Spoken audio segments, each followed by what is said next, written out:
Winters in New York can be brutal. The cold presses in from every angle, but from the wide windows of my design studio, nestled in the heart of downtown, I found a quiet moment of peace. Outside, Newberry Street glowed under layers of fresh snow. Which city are you watching from? Drop it in the comments. And hey, make sure you watch till the end. Something's going to happen that you won't see coming. And twinkling Christmas lights. Even with the chill, the scene brought a strange warmth to my chest. My name is Elena Mitchell. I've spent the last 10 years building my interior design company, Creative Nest, from the ground up right here in the city. It hasn't been easy, but after all the long nights and early mornings, I've finally earned my place. Life is steady, now successful even. Elena, I've got the presentation folder ready for the Crawford estate, said Martha, stepping in with a stack of materials. She's been by my side for the past 5 years, loyal and sharp more than just an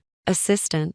Perfect. Thanks, Martha, I said with a soft smile, taking the folder. I'll go over it tonight. Tomorrow's presentation is a big one, a full redesign of the Crawfords' vacation home. They're one of New York's most influential families. If this goes well, it could push Creative Nest to a whole new level of prestige. Still, despite all the professional momentum, there was a weight in my chest I couldn't shake. My birthday was the day after tomorrow, and like every year, I wasn't expecting anything from my family. My dad, Richard, runs a modest insurance agency back in Phoenix. My mom, Marilyn, is well known on the local charity and social scene. And then there's my sister, Brooke, always dramatic, always in the middle of some chaos. She's been divorced twice and treats life like one never-ending soap opera. We put on the facade of being close, but underneath it all, it's always been strained. Since I was a kid, I was expected to be the responsible one, to sacrifice, to manage, to make things work.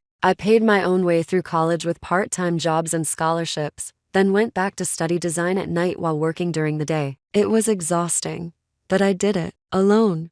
Meanwhile, Brooke got everything handed to her. Our parents paid for her tuition at an elite private university, which she ended up dropping out of halfway through. She flitted from job to job, relationship to relationship, yet they never stopped showering her with praise and support. After I graduated, something shifted. My parents began to see me as the reliable one, the stable daughter who could be leaned on. Lately, their finances hadn't been great, and every now and then they'd ask me for temporary help. It was always supposed to be a loan. It never was. Then my phone rang, an unfamiliar number. Elena Mitchell speaking.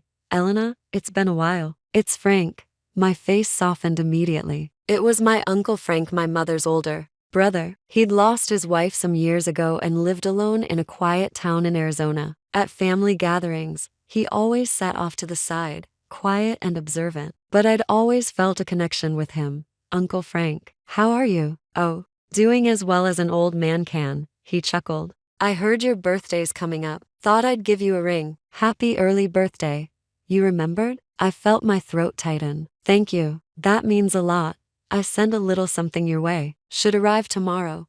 Those words landed like a hug. In that moment, I was reminded someone in my family actually cared. Thank you, Uncle. Really? You're welcome, sweetheart. Have you spoken to the rest of the family lately? Not really, I said, glancing down. They've all been busy, I guess. He sighed on the other end. I see. Well, people live their lives, don't they? But listen, you're doing well. I'm proud of you.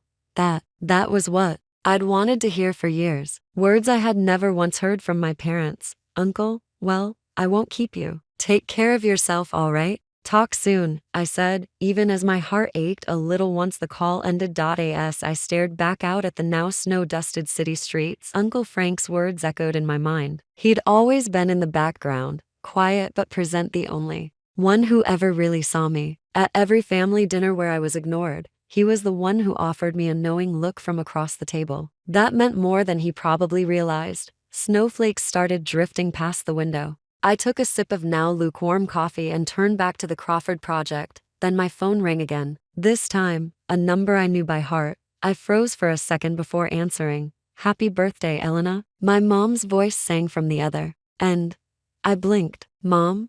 We wanted to do something special this year, so we've planned a birthday dinner just for you. I was stunned. It wasn't like them to even remember, let alone plan anything. Really? Yes, Loom Door in New York. This Friday at 7. We'll all be waiting. Loom Door? I repeated, stunned. It was one of the most exclusive French restaurants in the city, the kind of place where dinner for one could run upwards of 200. Special occasions deserve special treatment. You work so hard, honey. We're so proud of you, she said, her tone overly cheerful. So don't be late and wear something beautiful. Sure. Okay, I said, still trying to process it all. After she hung up, I just sat there. Something didn't feel right. My family, who never remembered my birthday, suddenly wanted to celebrate, and at a place like Loom Door. Martha walked in with a fresh cup of coffee. She stopped mid-step when she saw my expression. Whoa, did you see a ghost? My family just invited me to a birthday dinner at Loom Door, I said, still dazed. Martha's eyes widened. Wait, what? That's amazing. Aren't you happy? I don't know. It's just so unexpected. People change, she said with a shrug. Maybe it's a good thing. Maybe they're finally trying. I nodded slowly, letting the hope seep in just a little. Maybe, just maybe, things were turning a corner. Friday evening arrived faster than I expected. The Crawford Estate presentation had gone better than I hoped. The clients were engaged, even impressed. I left the office early, heart fluttering with mixed emotions about what the evening might hold. I bought a new dress, pale blue silk that shimmered softly in the light. Even though New Yorkie's winter wind bit at my skin, I wore it with confidence. Mom had told me to wear something lovely, so I splurged a little. I even got my hair done. At exactly p.m., I stepped into Loom Door. The entrance sparkled under ornate crystal chandeliers. Everything about the restaurant whispered luxury. I inhaled deeply, steeling myself for whatever came next. Reservation under Mitchell, I said. The maitre d' gave a polite nod and guided me to a private section. Tucked in a corner were my parents and Brooke, already seated, a chilled bottle of expensive champagne catching the light on the table.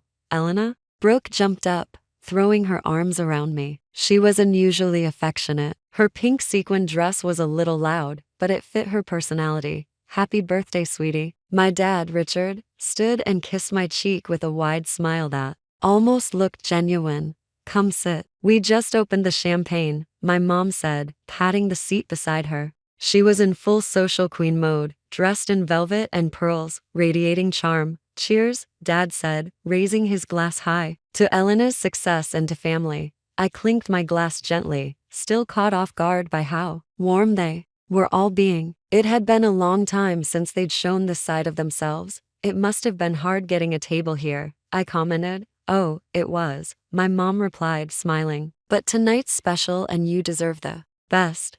The dishes began arriving in waves. An amuse-bouche with shaved truffle, lobster bisque, foie gras, each plate more decadent than the last. Brooke and Mom ordered wine after wine, chatting excitedly. Even Dad, who usually avoided alcohol, sipped on a glass of aged cognac. The conversation flowed surprisingly easily, stories about my latest projects, updates on Brooke's dating life, and even a few childhood memories that didn't sting. Elena, your company's doing so well, Mom said, reaching for her wine. We're really proud of you. I blinked, surprised. Thanks, Mom. Dad leaned in, interested. How'd that Hamptons job turn out, the one you mentioned last year? It went great. The client loved it. Amazing, Brooke added, raising her glass again. Our big sister, the hotshot designer. I smiled cautiously. It felt nice, strange, but nice. Then the main course arrived, Wagyu filet steak, perfectly seared, paired with truffle mashed potatoes. The dessert was a Grand Marnier soufflé so delicate it almost collapsed under the spoon. For a moment, it really did feel like a celebration. This is incredible, I said, genuinely touched. Thank you all for this. It's the nicest birthday I've had in years. Marilyn, Mom gave a glassy-eyed smile, maybe from the wine. We should be thanking you, Elena. Thanks for the treat. Time stopped. I blinked. Wait, what? Just then, the waitress placed a sleek black leather folder in front of me. Your bill, ma'am. It took me a few seconds to register what was happening. Come on, Brooke giggled, reaching for another sip. You're the successful one. This kind of dinner's nothing for you, right? I opened the folder. The bill. 8502 bottles of vintage wine, cognac, all the premium entrees. Are you serious? My voice was quiet but shaking. You invited me, just so I'd pay? You're doing well, sweetheart, Mom said gently, as if that made it okay. Isn't it natural to treat your family when you're successful? I stared at them, stunned. There wasn't a hint of shame on their faces. We're proud of you, she added, placing a hand on my wrist. That's why we wanted to give you a chance to show it. The warmth I'd felt earlier disappeared like melting snow. It was never about celebrating me, it was about using me. Again, I nodded slowly, trying to breathe through the fury swirling in my chest. I see. With trembling hands, I pulled out my card and signed the bill. They didn't even blink. In fact, they went right on talking, laughing, planning their next outing. How about Brooke's birthday here next month? Mom mused. That private room was beautiful. Brooke chimed in. I stood up. Something cracked inside of me, something that had been hanging by threads for years. I'm done, I said, voice calm but final. Don't contact me again. Richard chuckled, brushing it off. Elena? Come on, it was just a joke. Don't take it so seriously. A joke? My voice rose. Pretending to celebrate me inviting me to a luxury restaurant then making me foot the bill? Mom rolled her eyes. You're being dramatic. We're family. What's wrong with giving a little back? Giving back? I laughed. Bitterly. Tell me who helped me when I was working through college? Who supported me while I studied design at night? Oh right, no one, always about you, Brooke said, scowling. You're not the only one who's had it hard. I've been through divorce twice. Exactly, Mom said quickly. Brooke's had a rough time. We're supposed to support each other, aren't we? I stared at them, the same people who had treated me like an afterthought my whole life. Nothing had changed. I was still the backup plan. The wallet. The afterthought. This is the last time, I said, turning for the door. Goodbye.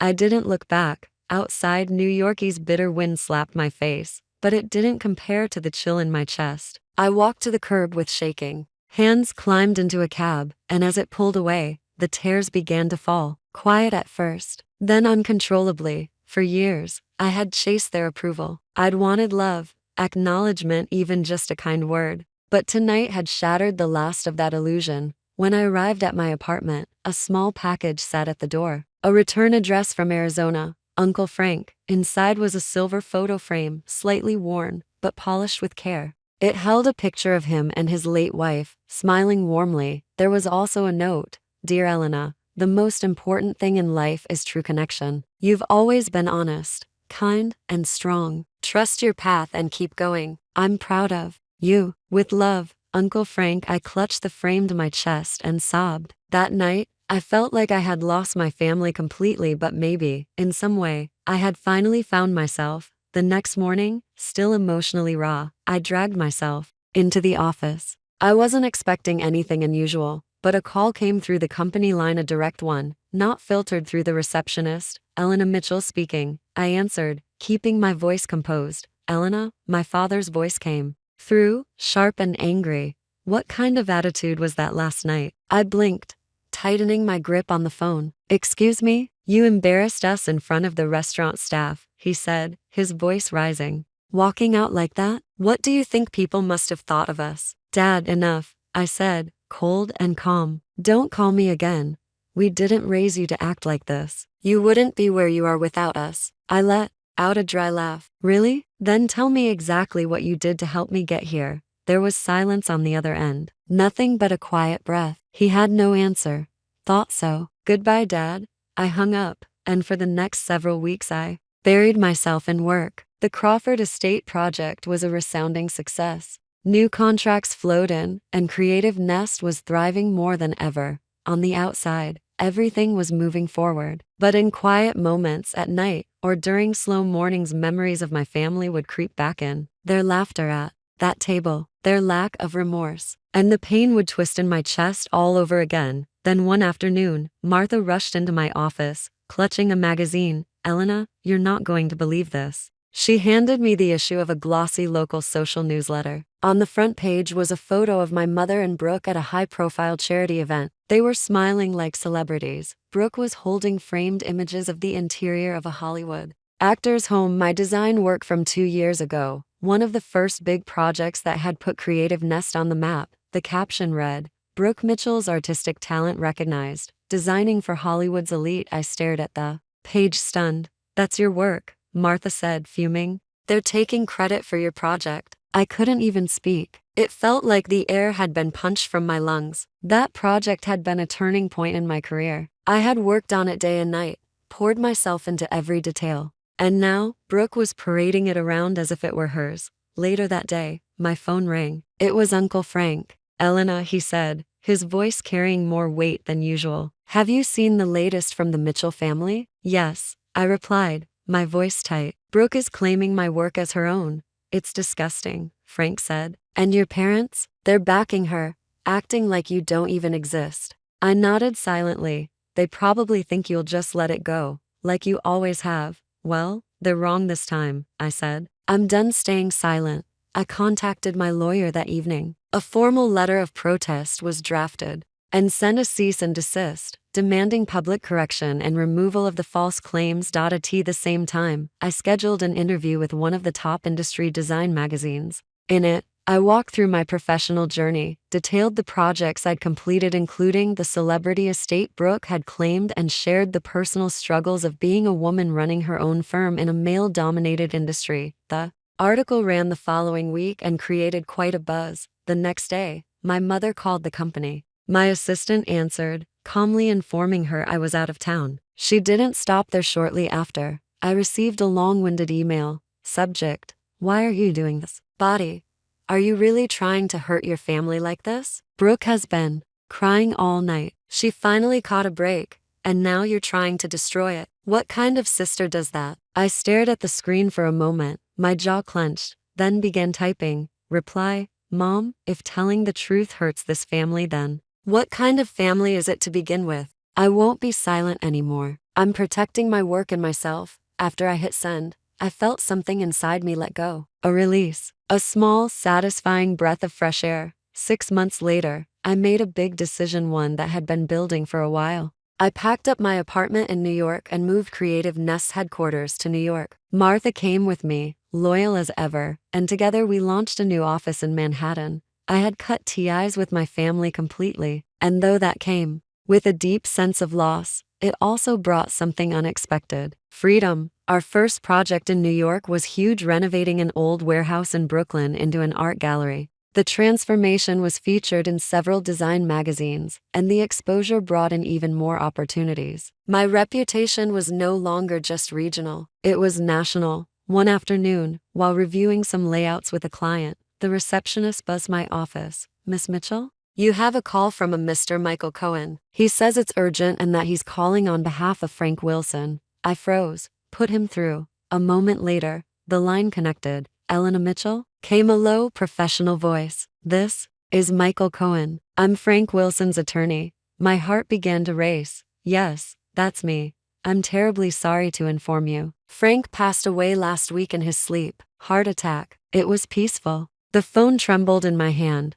Uncle Frank was gone. He'd been the one person who truly believed in me, the one who saw me when no one else in the family did. My eyes welled up, but I managed to keep my voice steady. "Thank you for letting me know," I whispered. "There's something else," he continued gently. "I'm contacting you as the executor of Frank's will. You've been named his primary heir and executor." I have? "Yes. The funeral is in Phoenix the day after tomorrow. I'll send you the full details."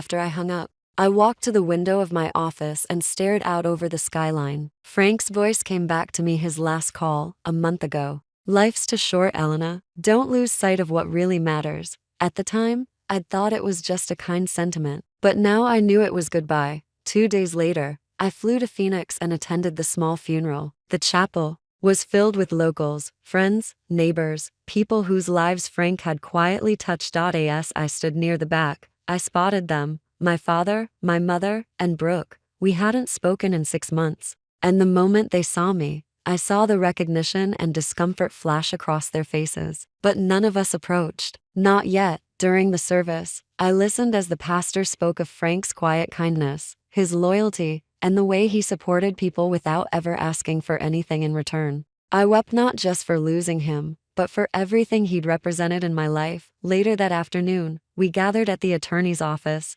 "Elena Mitchell," Michael Cohen began, "Frank Wilson named you his sole heir. You are to receive all property, stock investments, and cash assets." The room went completely silent. My father blinked. "Excuse me, what?" The lawyer continued calmly. The estate is currently valued at approximately $2.7 million. My mother looked like all the color had drained from her face. Brooke was staring straight ahead, stunned. This has to be a mistake, Dad snapped. Frank told us he'd leave something for us. There's also a video message, the lawyer said, turning to a nearby screen. Uncle Frank's gentle face appeared on the screen.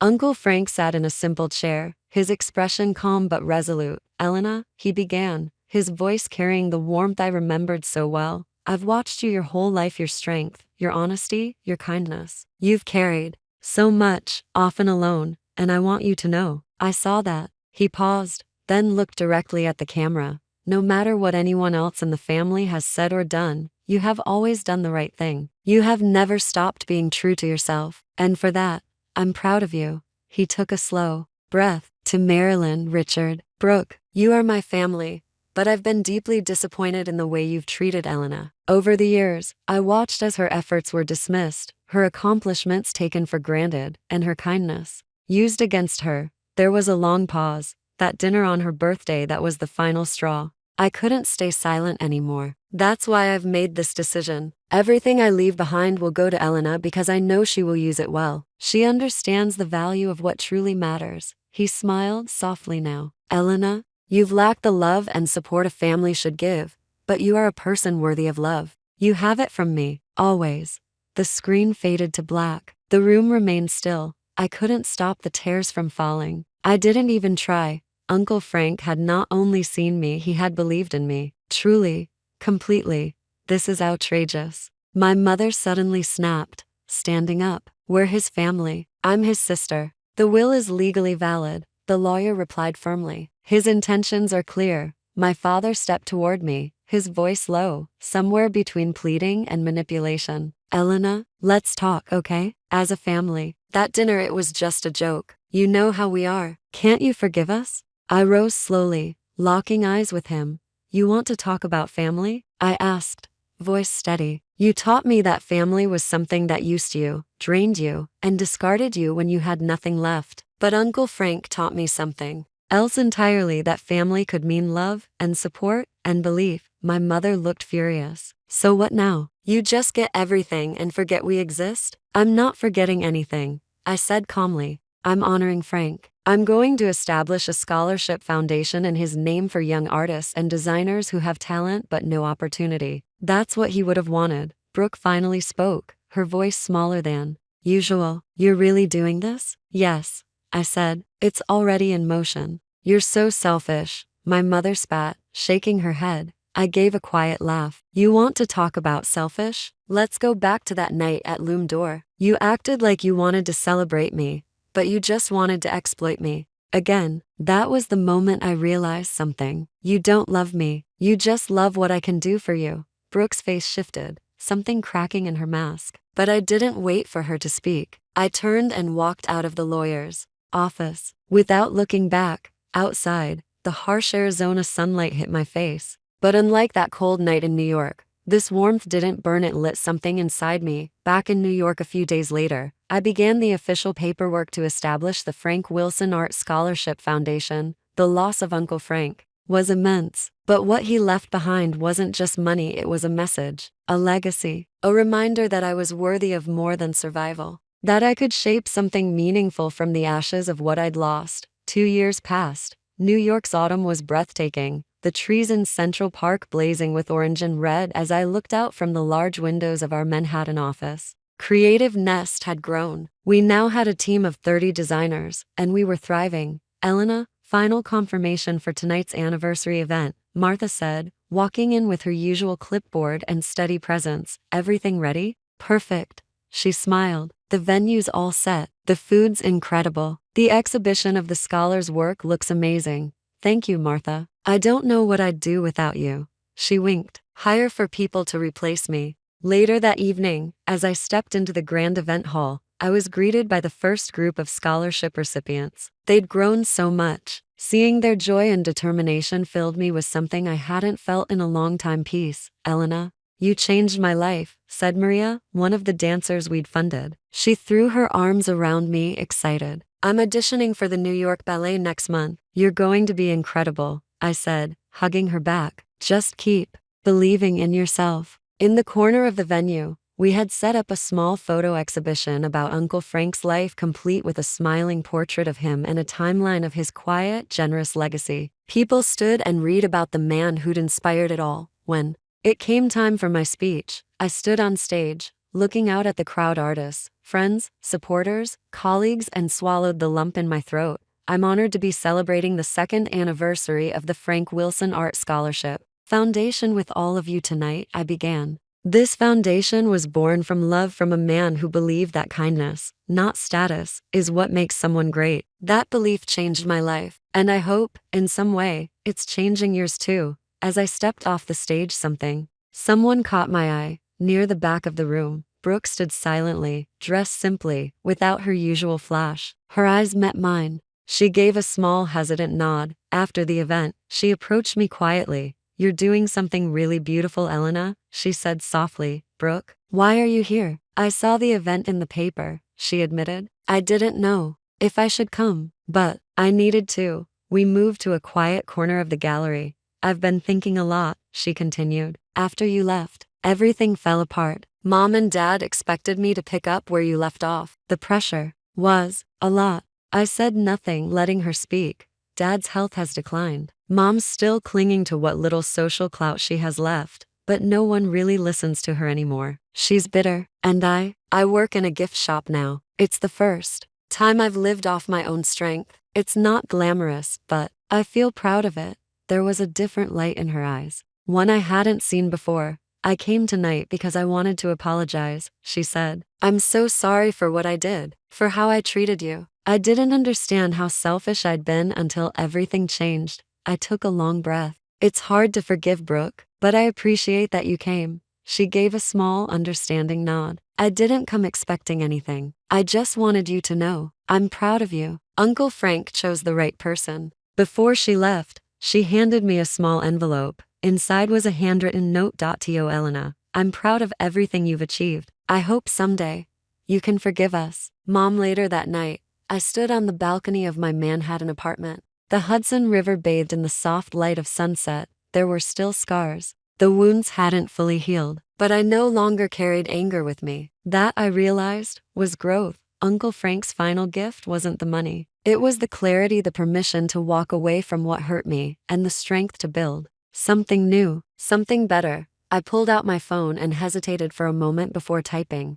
"How about coffee tomorrow? If you want to talk." I hit send. The road to healing would be long, but maybe, just maybe, I'd finally taken the first step, and I knew one thing for sure: Uncle Frank would be smiling.